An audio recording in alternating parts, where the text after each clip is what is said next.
Bueno, ahí inicié la grabación. Ok, Bueno, empezamos, si les parece. adelante. Hola a todos. Bueno, gracias por haberse anotado a la actividad de hoy. Bienvenidos al ciclo de charlas organizados por el capítulo de jóvenes profesionales de la APG Argentina. Yo soy Mateo, soy parte del comité del capítulo. Así que aquel que quiera formar parte del capítulo, ahora vamos a estar dejando nuestro mail de contacto. Nos pueden escribir ahí sin problemas. Después les vamos a pedir que, bueno, debido a la cantidad de personas que somos, mantener las cámaras y micrófonos apagados hasta el final de la charla, por favor. Vamos a dar un espacio de preguntas al final de la charla y ahí sí podemos abrir los micrófonos y cámaras. Y bueno, voy a presentar brevemente a Carlos, que nos va a estar dando una charla hoy de estratigrafía de secuencias en ambientes carbonáticos. Carlos es consultor independiente y trabajó por más de 40 años en áreas como exploración y desarrollo de hidrocarburos, también interpretación geofísica y capacitación, dictando múltiples cursos de estratigrafía en afloramientos tanto de Argentina como de Brasil y Perú.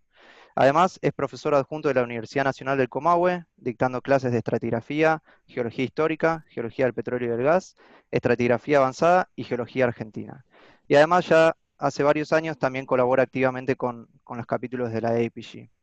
Así que bueno, le agradecemos mucho a Carlos por la charla de hoy y también queremos agradecer a la Universidad Nacional de Salta por haber brindado el espacio de la reunión.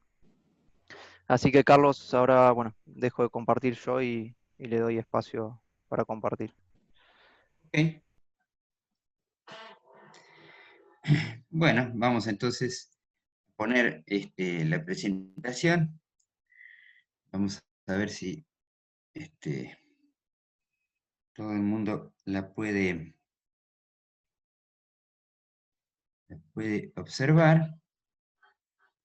En un segundito.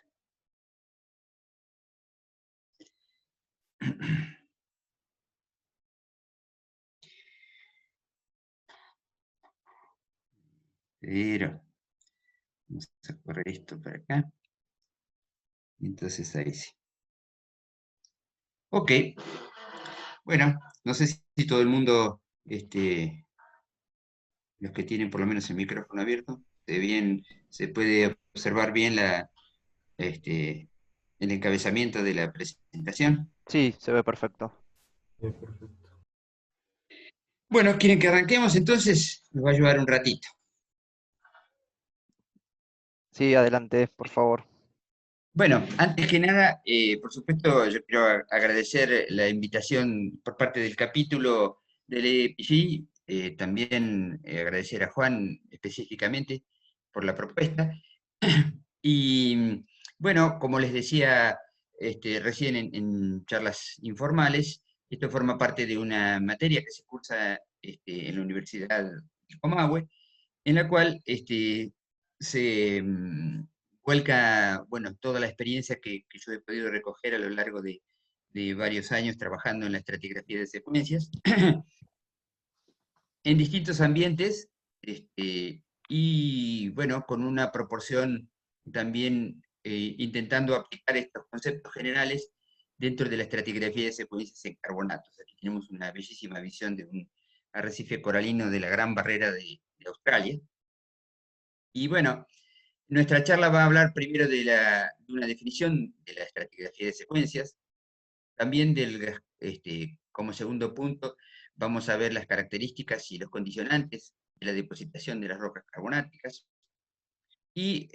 algunos aspectos generales sobre la estratigrafía de secuencias en rocas carbonáticas. Luego vamos a hablar de la interacción entre plásticos y carbonatos y de la interacción entre carbonatos y evaporitas, utilizando diferentes ejemplos este,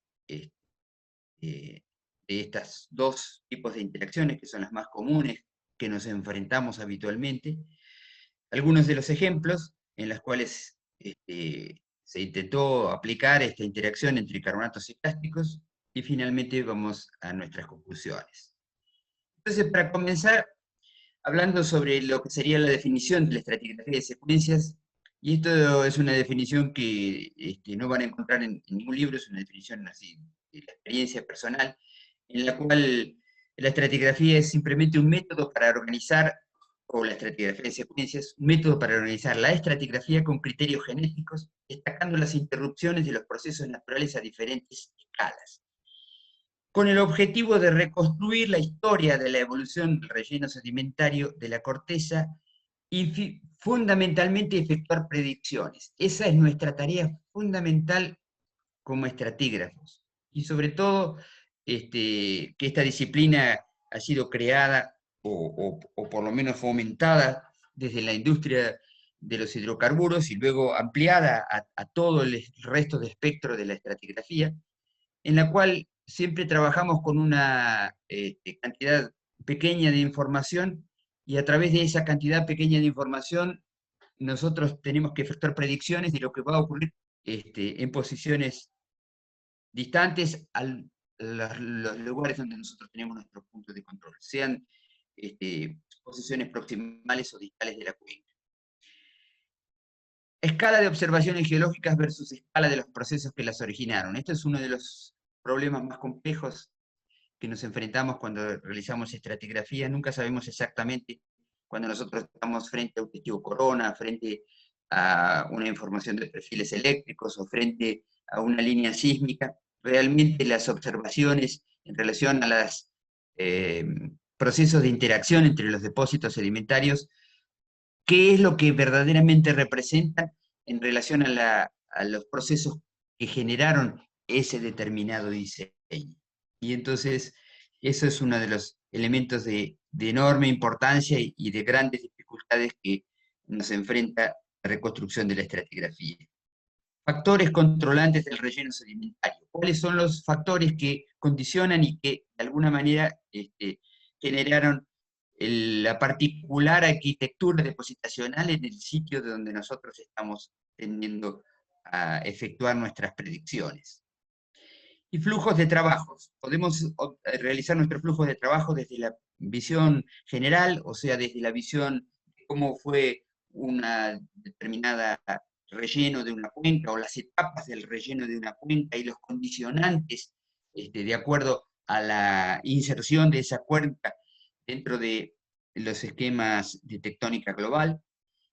o desde lo particular, iniciando desde una testigo corona y observando las estructuras sedimentarias que reflejan los procesos de sedimentación, identificando los elementos arquitecturales y a partir de allí reconstruyendo los términos mayores de esos elementos arquitecturales para llegar a nuestro ambiente sedimentario y ver las alteraciones o cambios que se produjo en ese ambiente a lo largo del proceso de sedimentación. Los dos caminos son complementarios y no son excluyentes, y de alguna manera deberían armonizarse entre sí para llegar a criterios de conjunto, digamos, lo más parecidos posibles. Y aquí tenemos en esta diapositiva, que es una diapositiva de una publicación de Catuniano, un montón de condicionantes que reflejan el mundo de las rocas carbonáticas.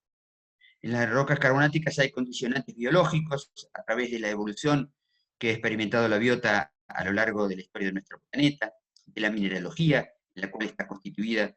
cada uno de los elementos de estas rocas carbonáticas, los cinturones climáticos o los cambios que ha experimentado nuestro planeta a lo largo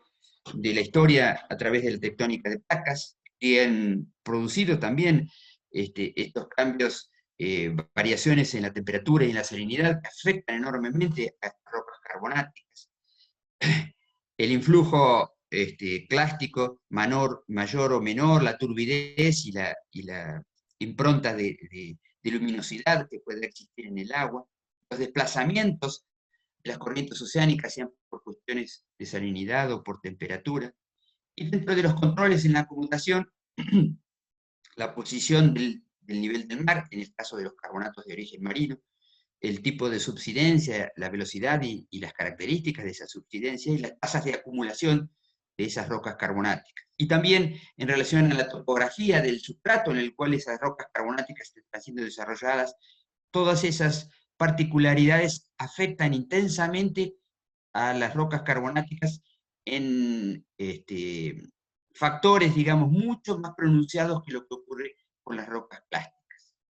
En esta diapositiva vemos los ambientes en los cuales se forman las rocas carbonáticas, en el caso de ambientes no marinos, que pueden ser subaéreos o pueden ser subacuosos, con los ejemplos que están apareciendo en estas diapositivas, o, digamos, en ambientes marinos, donde el terreno más propicio de las rocas carbonáticas son los terrenos de los ambientes someros, pero no son exclusivamente estos los únicos lugares donde se depositan rocas carbonáticas, porque ya se han comprobado la existencia de rocas carbonáticas en ambientes intermedios y en ambientes profundos, como nos muestra esta diapositiva de Slager, en donde en los ambientes tropicales la fábrica de los carbonatos está principalmente restringida a los 100 metros superiores, pero en los procesos de ambientes relativamente intermedios y profundos, la fábrica de los carbonatos puede llegar a profundidades, como vemos aquí, del orden de los 400 o 500 metros de profundidad, con fangos y con ambientes pelágicos, que son los que dominan en estos sectores intermedios y profundos. ¿Cuáles son los condicionantes que ya hemos visto parcialmente en las diapositivas anteriores? Todos estos factores que ya estuvimos recorriendo un poco parcialmente, que tienen enormemente influencia en digamos, frase, digamos, que está resaltada aquí, que se llama la biota, porque básicamente la evolución biológica y los organismos son los agentes principales que ocasionan la depositación de los materiales carbonáticos. Y en ese sentido, las variaciones que experimentan en esa depositación están dependientes fundamentalmente del clima y de la tectónica. Y mucho se ha hablado para desarrollar toda esta arquitectura estratigráfica que se desarrolla en la parte inferior de la diapositiva. Y mucho se ha hablado de la eustasia. Pero la eustasia es simplemente una consecuencia. La eustasia no tiene un mecanismo propio de manejo, sino que ese mecanismo depende del clima y depende de la tectónica en términos de la subsidencia y del clima en términos de las etapas de ice house y greenhouse, que a distintas escalas de tiempo han ocurrido periódicamente en la historia evolutiva de nuestro planeta, desde escalas de decenas de millones de años en las etapas de greenhouse y icehouse de la historia de nuestro planeta, hasta ciclos de Milankovitch que nos representan variaciones climáticas del orden de centenares o de decenas de miles de años. Y todos estos ciclos, a través de el congelamiento o descongelamiento de las etapas de glaciaciones, o a través de la aparición, digamos, relativamente cercana de las teorías que hablan sobre los acuíferos en tiempos de greenhouse, que pueden también generar variaciones del nivel del mar de órdenes bastante semejantes a la de las variaciones, digamos, producidas durante las etapas glaciares, establece que la eustasia sea simplemente una consecuencia y no un condicionante, sino una consecuencia de la tectónica y del clima.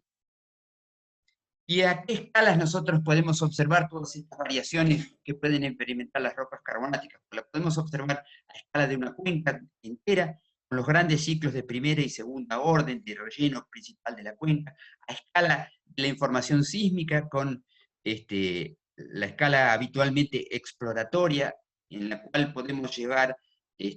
a individualizar los ciclos de rellenos de una cuenca sedimentaria, o incluso algunas etapas de estos ciclos de relleno, o la escala de alta resolución, en la cual podremos observar secuencias de cuarto, quinto o sexto orden, en la cual el clima, por ejemplo, seguramente que va a interactuar profundamente con el desarrollo y la evolución de estos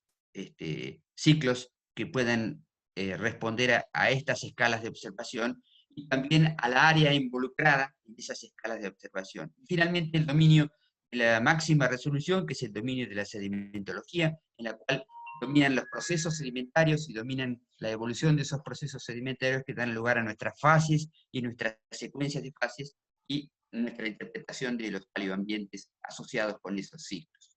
Y cuando nosotros intentamos superponer a las distintas escalas nuestras secuencias de fases que tienen un determinado ordenamiento, como en este caso el ordenamiento de una secuencia A, B y C, estaríamos yendo a nuestra máxima frecuencia de la evolución de la ciclicidad dentro de nuestro patrón sedimentario. Y la sumatoria de esas asociaciones de fases con distintas proporciones de sus componentes y con aparición eventualmente de otros componentes en una determinadas ciclos evolutivos, nos darán las secuencias de baja frecuencia con el apilamiento a una escala de orden de resolución sísmica. Y finalmente, la superposición de todas esas escalas de baja frecuencia nos darán las frecuencias de escalas mayores que corresponderían a regionalización de esa evolución estratigráfica. Y como vemos en la parte inferior, todo eso está sujeto a distintas áreas de influencia, la de alta frecuencia con sus áreas de influencia mucho más pequeñas, las de escalas intermedias con áreas de influencia intermedias y las de escalas mayores a escalas de mayor regionalidad en términos de su influencia. Y yéndonos a nuestro clásica diseño, ya presentado hace ya muchos años atrás por Catuniano, con el ciclos de variaciones del nivel de base, en color rojo en la parte superior de esta diapositiva, los ciclos transgresivos, regresivos, que resultan como resultantes de las variaciones de nivel de base y su interacción con el aporte sedimentario, o la tasa de variación de nivel de base que de alguna manera, como derivada de estas curvas superiores, nos va a condicionar los momentos en que se van a producir los distintos cortejos de sistemas, conocidos ampliamente en la literatura, con los sistemas de high stand, los sistemas de caída de nivel de base con sus regresiones forzadas o de falling stage, o el ascenso nuevamente del nivel de base con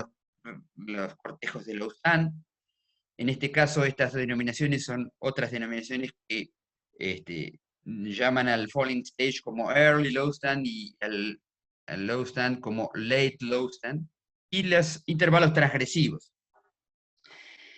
Y en la interpretación clásica de la estratigrafía de secuencias en rocas clásticas, considerando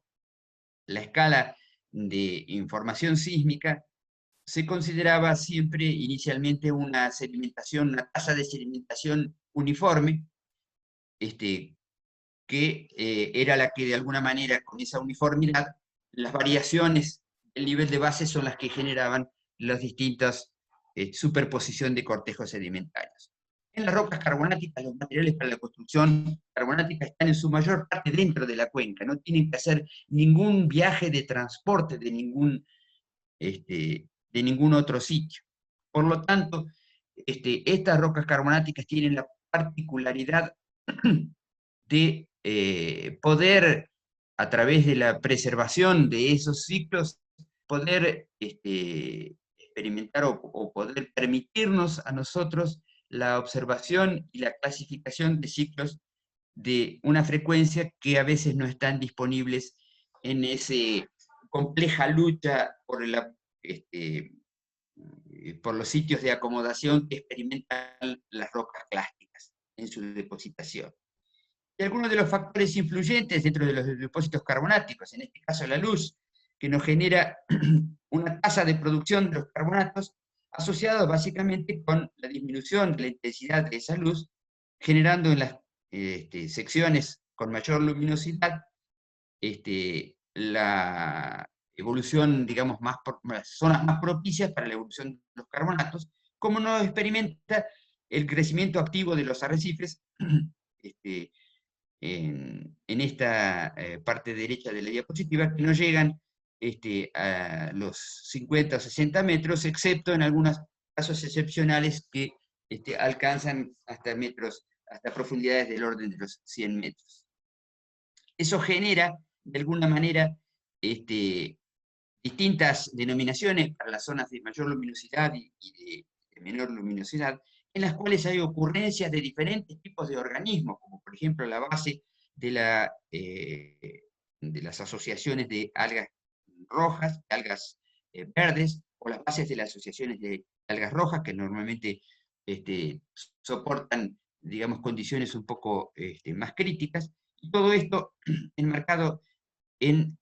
la disminución del efecto de la luz y las variaciones también del aporte de nutrientes en las distintas profundidades en las cuales las rocas carbonáticas tienen la posibilidad de ser depositadas. Y aquí tenemos algunos ejemplos de los carbonatos depositados en el famoso mar de Tetis, el mar que dominó básicamente la sedimentación de la etapa mesozoica y que creó enormes espesores de rocas generadoras de hidrocarburos en la historia de nuestro planeta, o incluso en los tiempos actuales las secciones de distribución de los arrecifes de corales, que también acompañan de alguna manera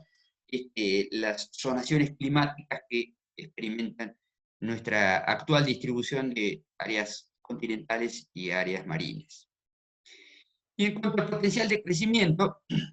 trabajos de Neumann y McIntyre del año 85 experimentan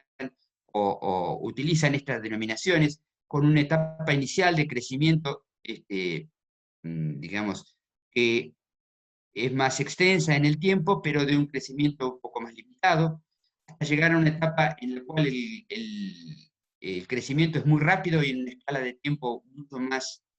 corta, hasta culminar con una etapa en la cual la tasa de crecimiento más o menos se estabiliza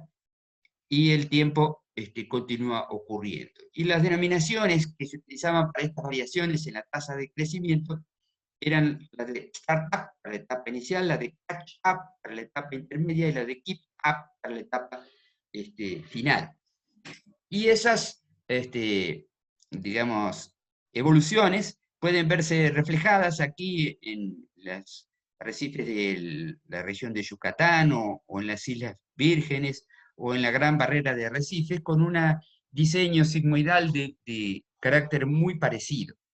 Y si bien estos términos de startup, catch-up y keep-up no son términos establecidos para nuestra interpretación de evolución de secuencias estratigráficas, de alguna manera esta potencial de crecimiento nos lleva a que en la literatura se utilice mucho esta terminología en asociación con los clásicos términos que nosotros conocemos de nuestra estratigrafía de secuencias. Y entonces, en términos de comportamiento de los depósitos carbonáticos, cuando nosotros tenemos una subsidencia que supera a la producción de la fábrica de los carbonatos, normalmente la línea de costa o los carbonatos de mayor energía asociados con esas líneas de costa avanzan hacia el continente. Y entonces se produce lo que en la estratigrafía clásica llamamos retrogradación o transgresión. Cuando la producción de los carbonatos es mayor que la tasa de subsidencia, ocurre exactamente lo contrario. Los carbonatos van avanzando de mayor energía hacia las zonas más distales de la cuenca, y en términos de la estratigrafía de los plásticos, lo llamamos a eso progradación o regresión. Y en los momentos en los que la fábrica de los carbonatos es más o menos proporcional a la subsidencia que va siendo alcanzada, denominamos a esos términos a gradación. Los términos equivalentes que se utilizan habitualmente en muchos trabajos de carbonatos hablan de keep up para el momento en que no hay una significativa cambio de la posición de los carbonatos que representan las líneas de costa. El término catch up significa que los carbonatos que representan esa línea de costa están avanzando hacia las posiciones distales de la cuenca, y give up, que sería la etapa de abandono, en el momento en que los carbonatos, a medida que el nivel de base sube, necesariamente tienen que retroceder hacia las secciones del continente. Y bueno, podemos generar diferentes diseños en nuestra reconstrucción de nuestras plataformas o de nuestros sitios de depositación carbonática, como zonas con plataformas y con taludes, con un slope, zonas que puedan tener en nuestro extremo de nuestras plataformas una elevación que va a propender a acomodar, digamos, la fábrica de carbonatos de una manera diferente, y sino diseños con topografía de rampas que van a generar amplias áreas de fábricas carbonáticas sumamente extendidas. Y en términos de la producción de carbonatos, en milímetros por año, si nosotros hablamos de una zona de interior de plataforma o de una zona de margen de esa plataforma, tenemos en distintos ejemplos, Florida, Belice, en distintas posiciones, la velocidad de incremento de esa fábrica de carbonatos que condiciona de alguna manera el desplazamiento de esas secciones en uno o en otro sentido, de acuerdo a las variaciones que experimente el nivel de base. Y de esa manera nosotros podemos pasar desde una situación de rampa hasta una situación de pendiente que genera un talud, o exactamente lo contrario, desde una situación de una pendiente que tiene un talud original, terminar en una situación de rampa de acuerdo a la proporción entre el incremento de esa fábrica carbonática y la subsidencia que experimenta esa región. Y en cuanto a contrastes entre los depósitos carbonáticos y siliciclásticos, los carbonatos tienen requerimientos depositacionales más específicos, como lo expresamos en varias diapositivas anteriores. La generación de carbonatos ocurre en márgenes y taludes, a veces con centenares de kilómetros de extensión. Los carbonatos en muchas ocasiones tienen evaporitas asociadas, y la diagénesis produce cambios en un tiempo mucho más corto en carbonatos que en rocas plásticas. A su vez, la estratigrafía de los carbonatos ha tenido profundos cambios en el tiempo geológico. Los carbonatos son mayoritariamente generados en aguas someras, aunque no exclusivamente, como ya vimos en diapositivas anteriores. También tienen una mayor densidad y velocidad de transmisión de las ondas sísmicas, lo que genera que esas mayores velocidades ocasionen una menor resolución vertical y horizontal en estratos carbonáticos comparados con siliciclásticos de espesores comparables. O sea, siempre que estamos analizando información sísmica tenemos que tomar en cuenta que la resolución en los carbonatos es diferente de la resolución en nuestras rocas plásticas. A su vez, cuando el objetivo está interestratificado con otros carbonatos, su reflectividad disminuye sustancialmente, lo que hace también compleja nuestra interpretación de atributos sísmicos. Y es muy rara la presencia de un apilamiento homogéneo de carbonatos. Y entonces, dentro de lo que serían alternancias entre los carbonatos y las evaporitas, siempre recordando, y lo vamos a ver en diapositivas ahora inmediatamente, que las evaporitas son un reflejo de la disminución del volumen de una determinada cuenca en la cual se está produciendo esa evaporación. Y entonces, en esta figura de Catuniano, quedan representadas las evaporitas tanto en sistemas de caída del nivel de base, que en este caso están al frente de los taludes, en sistemas de low stand o de falling stage, o en los sistemas en los cuales, al fines de las situaciones de regresiones normales de high stand, se pueda producir una relativa mayor tasa de evaporación en las etapas proximales. Y en una situación de evaporación dentro de una salmuera, que podría estar reflejando un sitio, digamos, marino de circulación restringida, empezamos a un determinado volumen de disminución del volumen total, la depositación de los carbonatos, luego seguimos con la depositación de los sulfatos, y finalmente con los cloruros, ya con significativas disminución del volumen del agua, lo que significa de alguna manera que el ciclo de evaporación está de alguna manera asociado con una disminución en el volumen del agua, lo que nos llevaría a nosotros, en términos de nuestra estratigrafía de secuencias, a asociarlo con una disminución de nuestro nivel de base. Y entonces, en esta diapositiva, en la parte inferior izquierda nos habla del grado de evaporación y de las densidades, digamos, de los distintos materiales que en distintas etapas de esa evolución de la evaporación van alcanzando su constante del producto de su solubilidad y su precipitación. Y en términos de precipitación, nosotros, en cuencas evaporíticas, nosotros podemos tener cuencas de tipo lagún, en las cuales tengan comunicación con el nivel del mar, y que solamente existe una barrera que no interrumpe completamente esa comunicación, o barreras que interrumpan esa comunicación, pero que de alguna manera permitan de alguna manera un flujo entre ese nivel del mar que está de un lado de la barrera hacia nuestro interior, que está siendo objeto de disminución en el volumen del agua. Y entonces todas esas interacciones pueden generar los distintos procesos que son característicos en nuestros sitios donde los carbonatos y las evaporitas están en permanente contacto entre sí.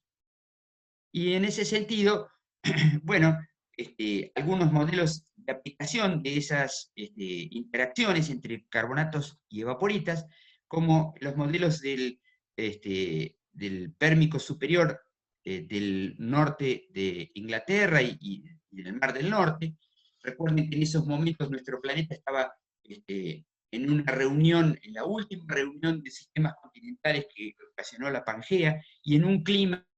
que llegó a ser un clima de greenhouse hasta de hothouse, según la interpretación de muchos de los autores. Y entonces esa cuenca evaporítica con una desecación no completa podría experimentar un diseño original de esta naturaleza, con sistemas carbonáticos en las zonas plataformales y un sistema de poca sedimentación en las regiones centrales, cuando el nivel de base en este punto 2 cae hacia la parte interna de la cuenca y se comienzan a desarrollar los sistemas evaporíticos con depositaciones de sulfatos, lo que conoceríamos en la literatura clásica como intervalos de falling stage. Luego, en una etapa más tardía de ese falling stage, los sistemas podrían comenzar a expandirse hacia las zonas plataformales, todavía con una intensidad mayor de evaporación sobre el desarrollo de depósitos normales, hasta llegar a una situación en la cual en las zonas más proximales se puedan desarrollar sistemas carbonáticos normales, pasando luego a etapas transgresivas, a etapas de high stand, y finalmente esa etapa de high stand poder promover en las situaciones más proximales situaciones de evaporación que generen sabcas costeros o sabcas en las regiones de transición. Y si nosotros tuviésemos una cuenca evaporítica con una desecación completa, en ese proceso de evaporación, partiendo del mismo punto original, podríamos llegar incluso a las etapas de evaporación, no solo de los carbonatos y de los sulfatos, sino también de los cloruros, generando toda una expansión de esa situación de falling stage, de esa situación de disminución del nivel de base, hasta etapas mucho más avanzadas de la evolución de esa cuenca, en la cual los sistemas carbonáticos, a través del ascenso del nivel de base, pudieron volver a restablecer la situación, digamos, química que permite o que favorezca su desarrollo y depositación. Y otra situación muy semejante tenemos en esta famosa cuenca, la cuenca de Paradox Basin, que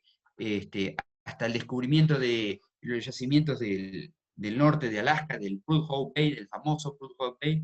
eran los yacimientos más grandes que existían en el onshore de América del Norte. Y aquí tenemos un diseño de cómo era la paleogeografía de ese Mississippiano tardío, del Paleozoico superior, también en una etapa de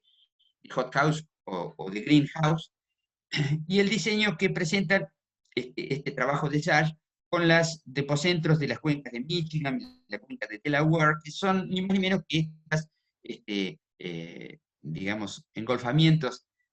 que se extienden hacia la parte continental, que muestra este diseño paleogeográfico. En la parte interna de nuestras cuencas sedimentarias, donde se desarrolla toda la depositación de los grandes espesores de vaporitas, y en las zonas marginales, donde se desarrollan nuestros sistemas de transmisión y de high stand, donde en este caso están localizados los reservorios de hidrocarburos que caracterizan las cuencas sedimentarias. En el caso de alternancias entre clásticos y carbonatos, como nos muestra esta diapositiva general, existen por lo menos dos distintas situaciones diferentes. Una que fue catalogada por diferentes autores como sedimentación coetánea, donde nos muestra que los siliciclásticos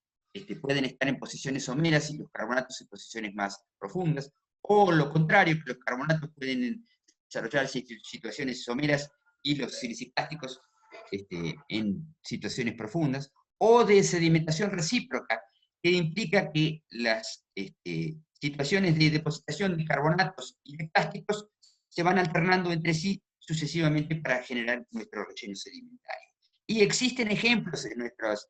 sistemas actuales de cualquiera de estos cuatro tipos fundamentales de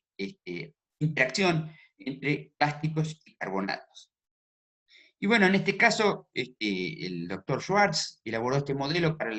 la formación Murichinco del Cretácico inferior de la cuenca neuquina, utilizando a los carbonatos en las etapas transgresivas y los plásticos en etapas regresivas, asociadas probablemente con una mayor descarga de ese material clástico hacia la cuenca, promovido tal vez por factores climáticos o por factores climáticos tectónicos, pero generando nuestros digamos, etapas regresivas con un predominio de intervalos plásticos. Y tendríamos un ciclo estándar en la parte superior, donde en un sistema plástico tendríamos la representación de la transgresión y de la regresión con diferentes diseños y con diferentes elementos arquitecturales formando parte de un sistema exclusivamente clástico. Y en el caso de la interacción entre plásticos y carbonatos, un sistema carbonático producido durante las etapas transgresivas y un sistema plástico predominantemente cuando la descarga desde las áreas de aporte superaba y dificultaba la continuidad de la fábrica de los carbonatos. Otro ejemplo muy clásico de esta interacción se nos da en la formación Vaca Muerta, en donde utiliza el modelo recíproco, teniendo como ejemplo de las secciones transgresivas a los depósitos orgánicos formados por materiales muy finos, de granulometría muy fina, plásticos, que son los que digamos, contienen las mayores proporciones de materia orgánica, en relación a las rocas carbonáticas representadas por las etapas más regresivas. Y en este caso, una interpretación por distintos autores de la Universidad de Miami, realizada en el sector sur de la cuenca. Esta sería la paleografía aproximadamente de la cuenca durante la depositación de la formación Vaca Muerta, en donde bueno, se desarrollan toda una serie de clinoformas con depósitos proximales en las posiciones horizontales de las clinoformas y depósitos intermedios y distales en las posiciones inclinadas y de los foresets y de los bottom sets, de todas esas progradaciones. Esta sería más o menos un diseño paleográfico de la etapa inicial de la transgresión de Vaca Muerta, con una, digamos, canales de comunicación con ese océano al oriente, al occidente, perdón, de nuestro arco volcánico, que generaba un área de circulación restringida en todo el interior de la cuenca, con depósitos carbonáticos en las posiciones más proximales. Pero ¿cómo era la dinámica de esa depositación alternante? Tenemos escalas de ciclos, donde tenemos los depósitos orgánicos con materiales muy finos como representantes de las etapas transgresivas, y los depósitos carbonáticos como representantes de las etapas regresivas. Tanto en escalas del orden de ciclos de alta frecuencia, en este caso de 5 metros, o escalas de ciclos tal vez de un grado de resolución que podría ser interpretado a través de la sísmica, en el orden de los 40 o 50 metros. Y cómo se distribuyen esos ciclos en las distintas posiciones de nuestras plataformas, donde tenemos una mayor riqueza de hemiciclos carbonáticos en las partes de la plataforma y en las partes del margen de la plataforma, y una mayor riqueza de ciclos de componentes clásticos en las partes intermedias y distales de nuestras plataformas. Y digamos, la respuesta, digamos, de la interpretación de esos ciclos estaría dada por esta sucesión de temas en las cuales durante las etapas de Laustan y durante las etapas de transgresión, en la cual el nivel de base comienza a subir, y entonces todas las flujo de materiales provenientes desde el sector suroeste y del sector oeste de la cuenca, a través de esos canales, esos pasajes, digamos, marinos, y a través de sus corrientes marinas permitía un desplazamiento y una depositación generalizada de material clástico de granulometría muy fina y con una riqueza importante de materia orgánica, generando etapas transgresivas y de Laustan, básicamente de carácter clástico. Mientras que en las etapas de Haistán, en las cuales comenzaba a disminuir la profundidad de los cuerpos de agua marina y no tenían esas corrientes litorales tanta poder de movilizar materiales clásticos, dejaba toda una región plataformal disponible para la depositación carbonática que representaba de alguna manera esas alternancias en términos de variaciones del nivel de base y el efecto de esas variaciones del nivel de base sobre el desarrollo de nuestros ciclos depositacionales. A unos 40 o 50 kilómetros de la posición plataformal que está representada en nuestro ejemplo anterior, tenemos una unidad carbonática dentro de también esta formación vaca muerta, que se conoce con el nombre de el miembro de los catuts, que tiene como componentes principales micritas de carácter bioclástico, alternando con depósitos pelágicos y con depósitos de materiales muy finos con una abundancia de riqueza orgánica. Y entonces estas ritmitas que alternaban carbonatos con materiales plásticos fueron estudiadas por muchos autores, ya que se encuentran en posiciones un poco más distales de las regiones plataformales descritas en el trabajo anterior. Y bueno, con una caracterización en términos de la zonación de amonites que permitía definir a estas rocas como de edad jurásica superior. Y entonces fueron propuestas una interpretación como producida como carbonatos de periplataforma. En este diseño que vemos aquí abajo, vemos en las Bahamas cómo existe estos carbonatos o este transporte de las partículas de carbonato de granulometría más fina hacia las partes más distales de los ambientes de depositación, y eso podría digamos, ser un análogo para nuestro intervalo carbonático en situaciones intermedias y distales de nuestra sucesión sedimentaria de estas unidades. Y entonces, a medida que nos vamos hacia las partes más distales de la cuenca, va disminuyendo el espesor y va disminuyendo también la proporción de material carbonático, y entonces estos autores propusieron al miembro carbonático existente dentro de la formación vaca muerta como un depósito de periplataforma. Otros autores, como Escaso, estudiaron su dinámica interna de alternancia entre carbonatos y clásticos y establecieron, a través de estudios mineralógicos, predominios de esmeltitas interstratificados en las fracciones clásticas y predominios de caolinita e hilita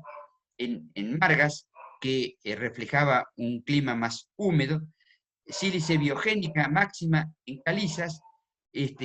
infiriendo estos autores a través de su composición mineralógica y a través de las variaciones en el contenido de otros elementos químicos, la asociación de estas variaciones litológicas con variaciones climáticas, climas húmedos y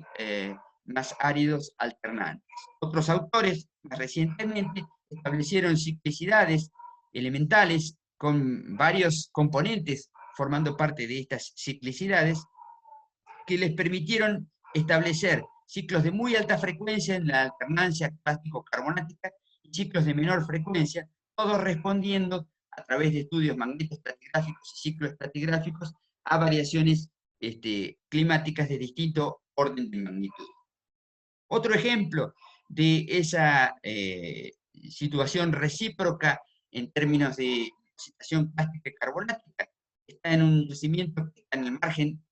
oriental de la cuenca neuquina, en las secciones basales del ciclo marino de Vaca Muerta y Quintuco,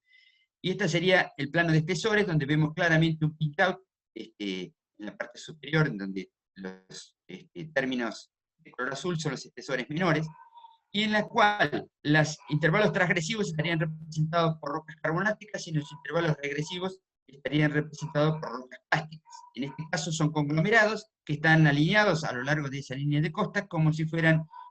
unas playas, estilo de muchos ejemplos de las playas patagónicas que nosotros podemos experimentar. Este sería el diseño de la reconstrucción de los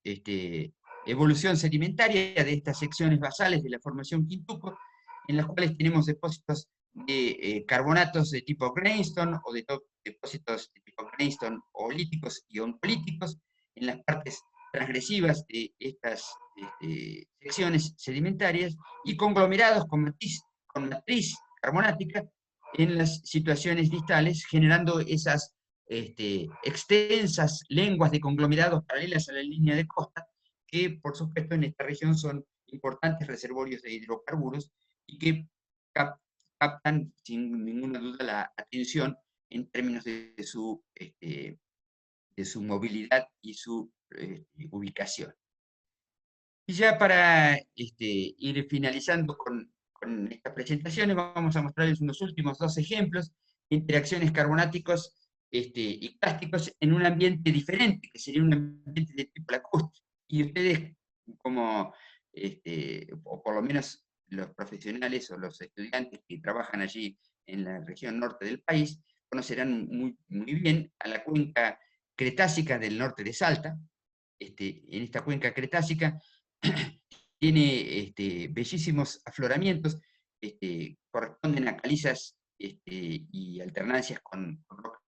plásticas de tamaño de granos muy finos, que son de edades de transición entre el Cretácico más alto y desarrollada fundamentalmente durante el Cenozoico. Y en esta sección, a orillas de un embalse cercano a la ciudad a unos 40 kilómetros o 50 kilómetros de la ciudad de Salta, se encuentra un desarrollo muy amplio de afloramientos de esta formación que se conoce con el nombre de formación Yacoraite y que ha sido intensamente estudiada en los últimos años, intentando buscar analogías con las etapas evolutivas del Océano Atlántico Central. Y bueno, aquí vemos un reflejo de parte de esos afloramientos, donde vemos las alternancias entre las rocas duras que representan los ambientes carbonáticos y las rocas clásticas finas. Cabe decir que en este caso son ambientes lacustres con muy escasa influencia marina, casi que no se han encontrado fósiles marinos en estas secciones estratigráficas, por lo tanto, las variaciones en su ciclicidad y en términos de sus variaciones litológicas responderían más bien a las dinámicas de un sistema lacustre. Y bueno, aquí tenemos la columna estratigráfica donde la formación Yacoraite, que está en la transición Cretácico Paleógeno, sería el objeto principal de estudio. Y aquí vemos una fotografía donde vemos la alternancia de siliciclásticos de tamaño de grano muy fino y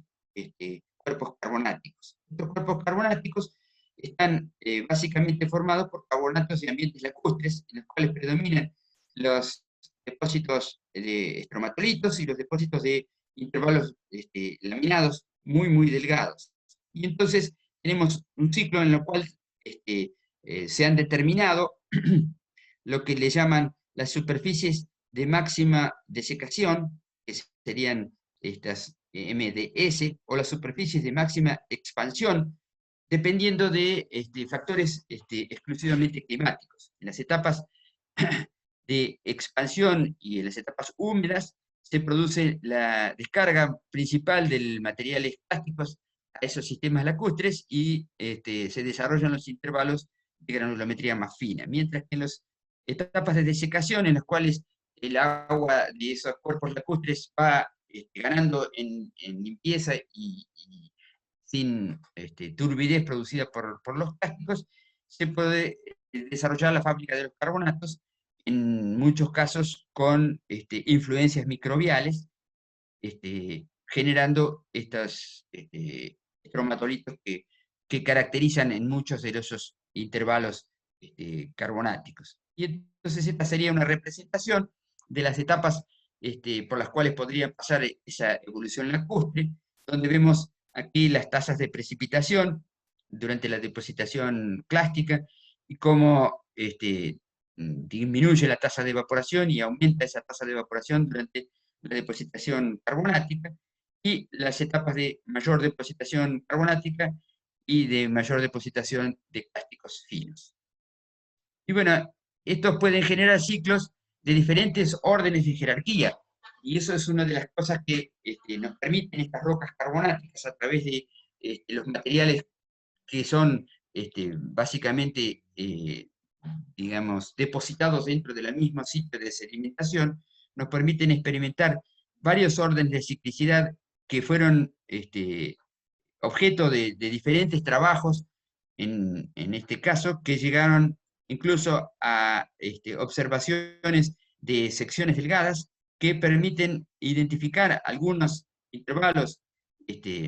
laminares, tanto sea de silicoclásticos como de carbonatos, que pueden tener una cierta correlación areal. Por supuesto, esas correlaciones van a ir cambiando a medida que vamos pasando de los órdenes de más alta frecuencia a los órdenes de menor frecuencia, a situaciones que cada vez se van a expandir más en términos de su continuidad.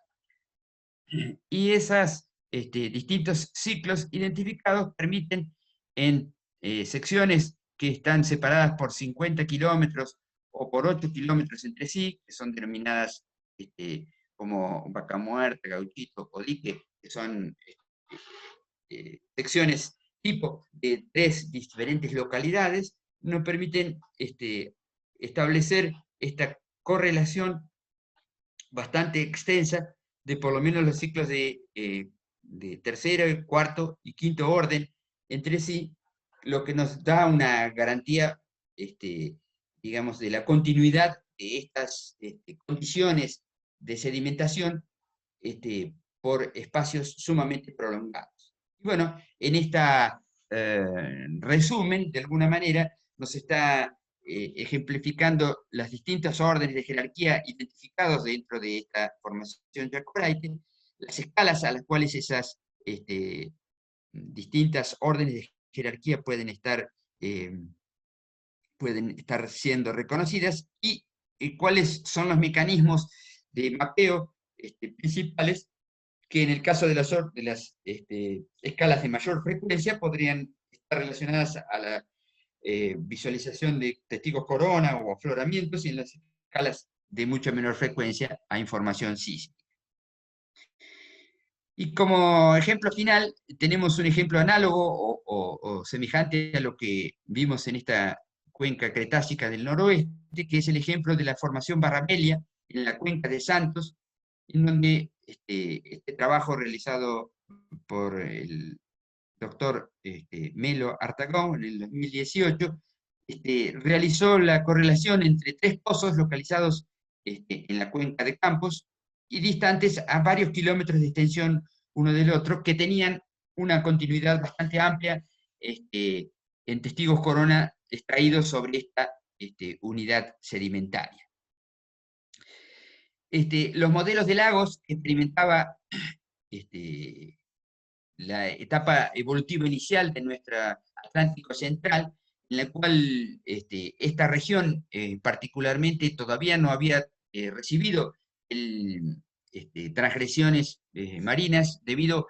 a que estaba separada, digamos, del Atlántico Sur por una barrera orográfica. En este caso hay un alto topográfico muy característico en esta cuenca, que según las interpretaciones era el que efectuaba esa barrera topográfica. Y las tres posibles etapas evolutivas de un sistema lacustre, un sistema underfilled, en las cuales las variaciones climáticas podrían ser responsables completas de todas las ciclicidades que puedan reproducirse en la etapa de relleno de este lago. Las etapas evolutivas del lago balanceado, en las cuales apenas si conseguía alcanzar la barrera orográfica que nos separaba del mar abierto, y entonces parcialmente los ciclos sedimentarios están digamos, regulados por las variaciones climáticas, pero también están regulados por la superación de esta barrera orográfica. Y los lagos overfills, en los cuales su relleno sedimentario no tiene una influencia, por lo menos a una determinada escala, en relación a las variaciones climáticas, sino que está, digamos, fundamentalmente generado por las etapas de ascensos y descensos del nivel de base experimentados dentro de la cuenca marina de mayor dimensiones. Y es así como pasamos por periodos húmedos y por periodos áridos en las etapas de evolución de estos lagos, y básicamente esta formación barrabella está desarrollada fundamentalmente durante la etapa de un lago que podría considerarse en gran medida underfilled y en algunas escasas medidas como balanced filled, en las cuales tenemos etapas de máximas humedades y tenemos etapas de máximas aridez. Igual o muy parecido a lo que ocurre en el modelo de Salto. Las distintas fases registradas son mudstones, laminados, arcilitas con esferulitas, mudstone laminados granulados, estructuras arborescentes incipientes, agregados carbonáticos con estructuras arborescentes, grindstone intraclásticos silicoclásticos y grindstone intraclásticos, en toda una sucesión que nos marca de que de esas asociaciones de fases están predominantes en las secciones inferiores unas determinadas asociaciones de fases, en las secciones intermedias otras, y en las secciones superiores son otras las asociaciones de fases o las secuencias elementales que están predominantes. En una sucesión que tiene un espesor total de aproximadamente unos 180 metros de esta unidad barrabella. Esta unidad barrabella es la principal roca reservorio de los depósitos de presal de los hallazgos de las últimas décadas en Brasil. Y bueno, estas distintas asociaciones de fases estaban representando zonas que van desde las regiones del borde del lago hasta las regiones más profundas. Estas líneas negras nos muestran cuáles son las zonas preferencialmente de desarrollo de las distintas fases, las fases de limestone arborescentes en situaciones proximales e intermedias, las fases de grindstone en situaciones intermedias y distales, y finalmente las fases de mudstone predominantemente en situaciones distales de estas cuencas sedimentarias. Y por supuesto las alternancias de todos estos diferentes tipos de fases, en las cuales existen, por supuesto, dentro de los arborescentes y dentro de los carbonáticos arborescentes, que serían equivalentes a las fases de cromatolitos, existe la gran polémica en estas regiones si son realmente productos de actividad de cianobacterias o si son simplemente un proceso físico-químico producido dentro de sistemas lacustres sumamente restringidos y con, digamos, con una influencia volcánica que los hacía ser de un carácter ultra ácido, que es bastante poco común en estos sistemas carbonáticos, y que es lo que genera algunas de las fases, como las fases coneferúlicas, que fueron identificadas por primera vez en estas cuencas de presal y luego fueron reconocidas en otras regiones del mundo. Y bueno, todo esto genera toda una etapa de variaciones cíclicas que, como ven ustedes, representadas por lo menos tres grandes, digamos, tres grandes jerarquías de ciclos, las jerarquías de mayor frecuencia, este, donde vamos experimentando diferentes asociaciones de fases a medida que vamos evolucionando desde un lago de unas características hacia un lago de otras características distintas. Esas variaciones pueden dar lugar a asociaciones de fases o a ciclos de un carácter intermedio de frecuencia, y finalmente los ciclos mayores, donde predominan, por supuesto, los ciclos regresivos, o sea, los ciclos de disminución de los volúmenes del lago en relación a los ciclos transgresivos, o sea, de aumento de los volúmenes de ese lago. Y eso le permitió experimentar una correlación de los ciclos de media frecuencia, por lo menos, en el orden de 30 kilómetros y 11 kilómetros, que eran las distancias que separaban los tres pozos, y que permitió organizar todas las fases diferentes, con diferentes características petrofísicas y con diferentes comportamientos de reservorio, lo que llevó a establecer una organización estratigráfica de una altísima continuidad con características excepcionalmente digamos, favorables que presentan muchas de estas fases, sobre todo las fases con esferulitas y las fases con carbonatos arborescentes, que son las que tienen permeabilidades excepcionales en estas regiones. Y bueno, como conclusiones, para ir cerrando, ya estoy prácticamente en mi límite de tiempo,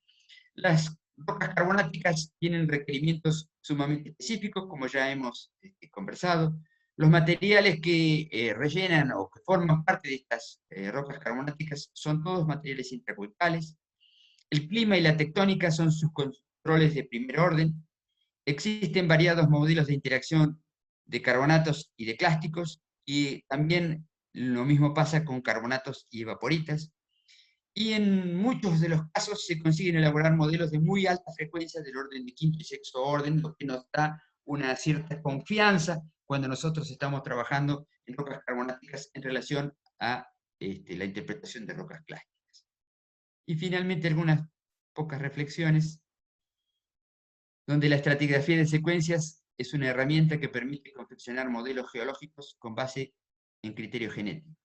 No siempre permite solucionar todos los problemas en los campos de hidrocarburos, pero sin lugar a dudas induce a formular las preguntas correctas para llegar a las respuestas esperadas. Y finalmente una frase de un famoso paleontólogo, que muchos lo deben conocer, donde dice que nuestra principal debilidad de nuestra frágil humanidad es la tendencia a pensar o a creer lo que nosotros conocemos en lugar de lo que nosotros, o lo que nosotros deseamos en lugar de lo que nosotros observamos. Y eso es bastante común, y sobre todo en los que nos toca trabajar en las ciencias de la Tierra, que no siempre le damos la suficiente confianza a nuestras observaciones en relación a nuestras creencias. Y bueno, esto sería,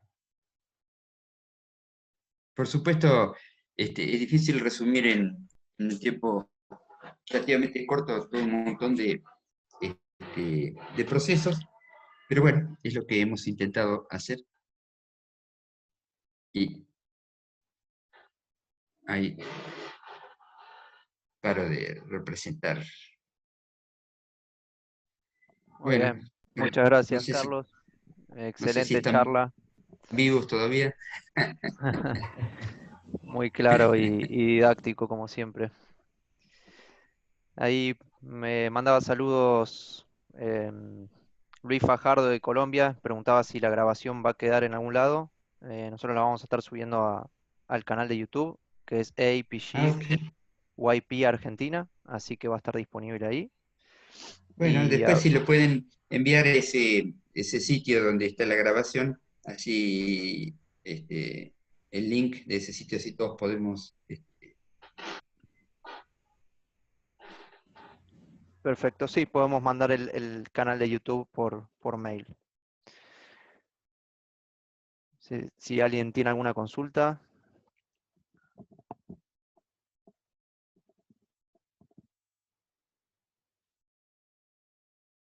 ahí se escucha.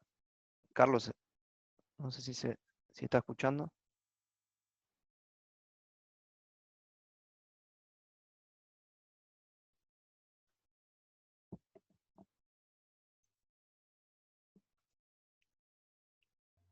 Así que pueden hacer preguntas. Y si no, bueno, yo puedo, aprovecho yo y hago. Claro. Hola, buenas tardes. Hola, buenas tardes. Hola, buenas tardes por acá, Beatriz. Yo Beatriz, hola. tengo una pregunta porque, bueno, vi un slide donde mostrabas lo de la formación Quintuco del miembro basal con un modelo Ujú. recíproco y me causó mucha, digamos, curiosidad porque me parece que está muy asociado a un lugar donde estoy trabajando, que es el Medanito Sureste, donde tenemos la formación Quintuco, que sería la parte carbonática, y los conglomerados vienen siendo petrolífera. Entonces, Eh, mi duda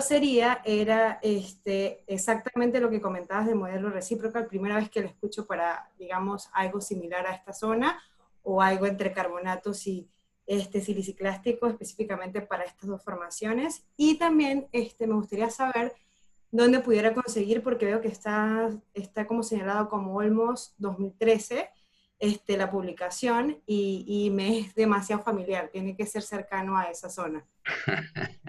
Bueno, Beatriz, sí, efectivamente lo que vos decís es correcto, aunque las unidades a las cuales te estás refiriendo no son exactamente las unidades a las cuales está referida esta presentación. Si querés lo comparto de vuelta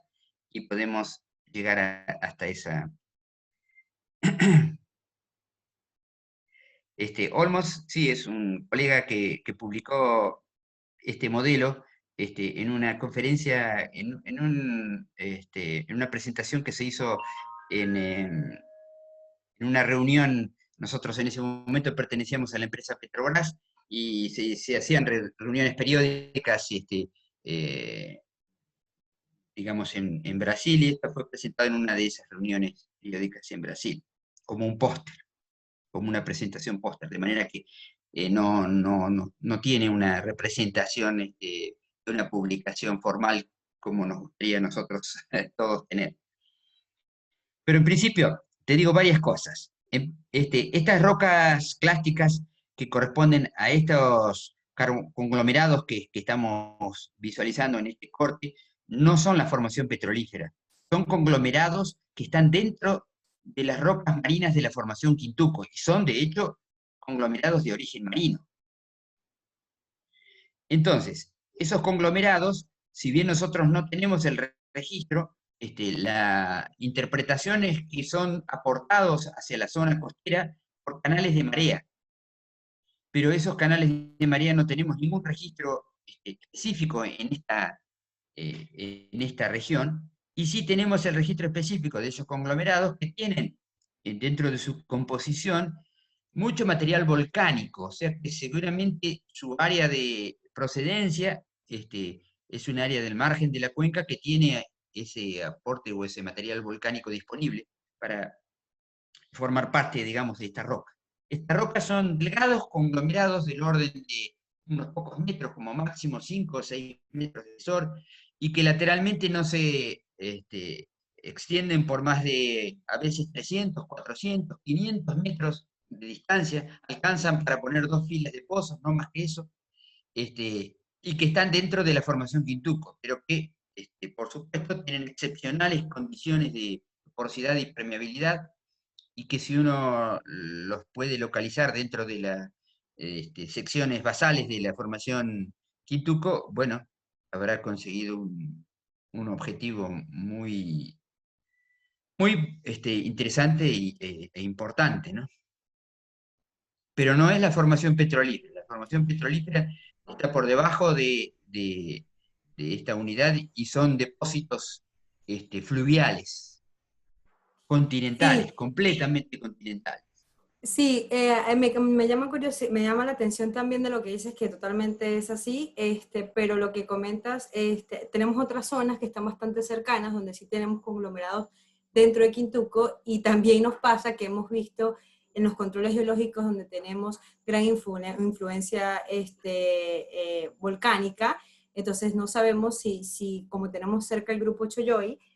haya influenciado en esa zona, pero me da mucha curiosidad porque tenemos zonas donde si bien petrolífera sí forma parte de lo que sería ya, ya netamente continental, hay zonas donde sí tenemos conglomerados dentro de lo que sería Quintuco Medio, no llegamos a ver Quintuco Basal,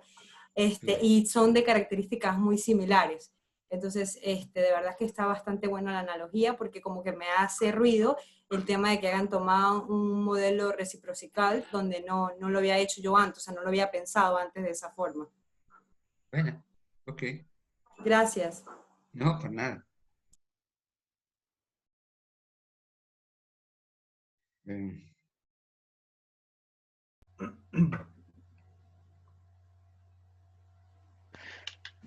Bien, ¿alguien tiene alguna otra consulta?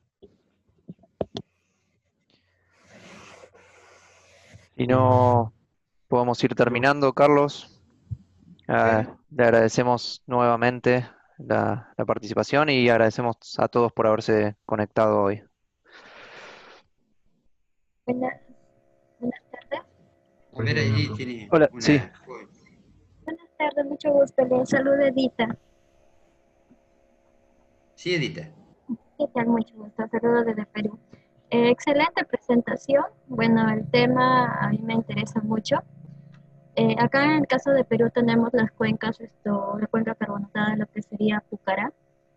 Esta cuenca tiene mucha relación con lo que son las cuencas del sistema petrolero, que en la parte de la selva, como es Cuenca Bagua, que aún está en estudio, y en la parte nororiental, ¿no? Entonces, también estaban viendo, relacionando estas cuencas con el tema de la estratigrafía de secuencias, pero para el caso de los yacimientos MBT, que serían los Mississippi Valley, los cuales están relacionados con lo que son los sistemas carbonatados. No sé si en este caso la estratigrafía de secuencias podría ayudar también para lo que serían estos tipos de yacimientos. Mira, disculpa, pero no pude, saliste un poco entrecortada, Edita, no pude comprender exactamente a qué cuencas te referías. ¿No te referirás a la cuenca de Ucayali o la cuenca Madre de Dios? En general, el grupo Pucará conforma todo lo que es lo que son las cuencas sedimentarias, que acá es el potencial de hidrocarburos. Y en el transcurso de los años y los estudios han dado una cierta relación con lo que son los yacimientos para Mississippi Valley, que es de esfalerita, dada que la roca madre, que en este caso para en hidrocarburos son las carbonatadas, las calizas, en el caso para los Mississippi son como las de reservorio. Entonces están viendo si es que habría alguna relación aplicar este estudio de la estratigrafía de secuencias para el caso minero. Bueno, sí, por supuesto. Hay una unidad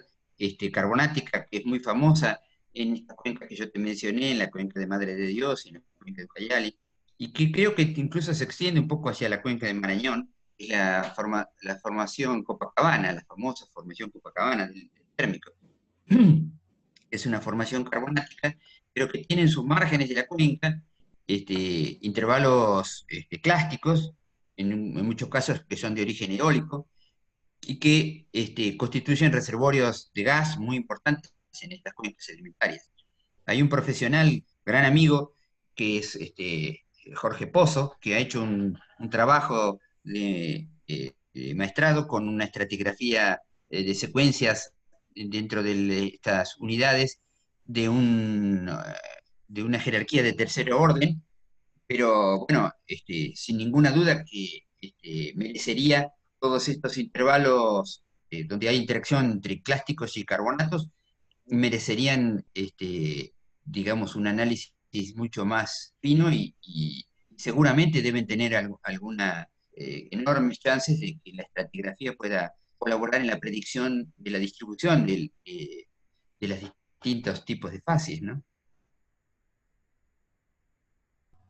Ajá, sí, justo esa era mi duda. De antemano, muchas gracias, doctor. Hola Carlos, Hola Esteban. ¿cómo estás? Bueno, muchas gracias por la presentación, muy buena. Mi consulta venía un poco del lado de, yendo al caso del Permian, donde se tiene tal vez el modelo de la cuenca del sistema Detach, en donde en esos low stands se ve como la desactivación de la fábrica carbonática y una concentración de mayor contenido orgánico durante los low stand. Mi pregunta iba para el caso de Vaca Muerta, si es posible establecer un sistema predictivo para el contenido de carbonatos, en el caso de Vaca Muerta, donde tal vez esas variaciones del nivel de base no se ven tan drásticas como en el sistema de Permian, y tal vez esa disminución del nivel relativo del mar no evidencia una desactivación de la fábrica carbonática, ¿no? No sé si se Bueno, entiende. mira, en realidad sobre Vaca Muerta, hay, esto que yo utilicé de Vaca Muerta son dos ejemplos muy específicos de una zona relativamente marginal del ambiente de Vaca Muerta, como sería el anticlinal de Picún Leufú, o una zona ligeramente distal, pero que podríamos clasificarla como una zona intermedia, de un sector de afloramientos. Estos ejemplos que ocurren allí, como la existencia de esta interacción carbonato-plástico en el miembro de los catutos, no se dan en las regiones del subsuelo de la cuenca, en prácticamente en ningún sitio, de manera que casi serían un modelo exclusivo de esa región. Pero en relación a Vaca Muerta, explícitamente, bueno, existe una enorme cantidad y volumen de contribuciones donde hablan de las variaciones del nivel de base, que de alguna manera regulan la presencia de los distintos tipos de asociaciones de fases en las zonas de plataforma, en lo que lo llaman ellos los top set, digamos, las zonas de talud y los bottom sets, que serían las zonas facinales o las zonas distales, en donde, bueno, hay distintas contribuciones de materia orgánica. Por supuesto, las zonas más ricas de materia orgánica son las de menor energía, las más distales, y las zonas de menor riqueza, bueno, serían las zonas intermedias y proximales. Ahora, en Vaca Muerta no se distinguen evaporitas, excepto en sectores muy restringidos del intervalo en el borde oriental de la cuenca. En el Permian, tanto sea en este ejemplo que yo mostré de la cuenca en los Estados Unidos o en la cuenca del Mar del Norte, sí, sin duda que los evaporitas están representando variaciones de nivel de base, disminuyendo drásticamente ese nivel de base por un proceso de evaporación y por un proceso en el cual, si no hay contribución de nuevos volúmenes de agua, bueno, ese proceso irá recorriendo todas sus etapas hasta la desecación completa de la salmuera, ¿no? Pero bueno, en el Mar del Norte los depósitos generadores de hidrocarburos corresponden a transgresiones marinas que tienen, digamos, una dinámica que es muy semejante a la dinámica que experimenta Vaca Muerta, ¿no? Las transgresiones marinas del Jurásico Superior del Mar del Norte, ¿no? Gracias.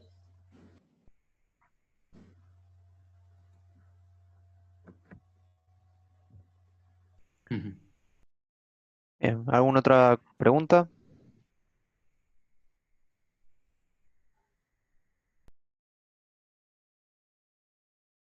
Bueno, creo que ahora sí podemos dar final. Ahí voy a Ahora parar sí la me ganan. grabación. Bueno,